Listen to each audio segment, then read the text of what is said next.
ಕರ್ನಾಟಕ ರಾಜ್ಯ ಸರ್ಕಾರವೇ ಕಠಿಣ ಕ್ರಮ ಕೈಗೊಳ್ಳಬೇಕು. 2979 ವಿಡಿಯೋಗಳನ್ನು ಒಂದೇ ದಿನ ಮಾಡಿಲ್ಲ.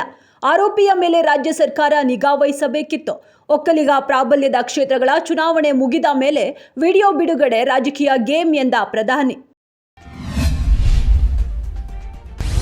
ಪ್ರಜಾಪ್ರಭುತ್ವ ಬಲಪಡಿಸುವ ಶಕ್ತಿ ನಿಮ್ಮ ಕೈಲಿದೆ ಎಂದು ಹೇಳುತ್ತಾ ಜನರತ್ತ ಕೈ ಬೀಸಿದ ಪ್ರಧಾನಿ ಮೋದಿ ಹೆಚ್ಚಿನ ಸಂಖ್ಯೆಯಲ್ಲಿ ಮತ ಚಲಾಯಿಸುವಂತೆ ಮನವಿ ಮಾಡಿದರು. ವೋಟ್ ಮಾಡಿ ನಗುವೊಂದಿಗೆ ಹೊರಬಂದ ಮೋದಿ.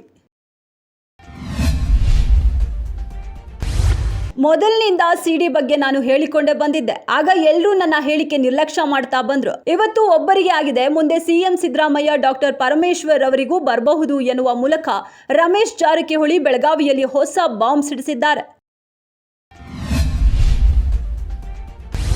ತಾಯಿಯನ್ನು ನೆನೆಸಿಕೊಂಡು ಕಣ್ಣೀರು ಸುರಿಸಿದ ಪ್ರಧಾನಿ ನರೇಂದ್ರ ಮೋದಿ, ನಾನು ಅವಳಿಗೆ ನ್ಯಾಯ ನೀಡಲಿಲ್ಲ, ಆಕೆಯ ಕನಸುಗಳನ್ನು ಪೂರ್ತಿಗೊಳಿಸಿಲ್ಲ, ನಾನು ಸಣ್ಣ ವಯಸ್ಸಿನಲ್ಲೇ ಮನೆ ಬಿಟ್ಟು ಹೋಗಿದ್ದೇನೆ ಎಂದ ಮೋದಿ.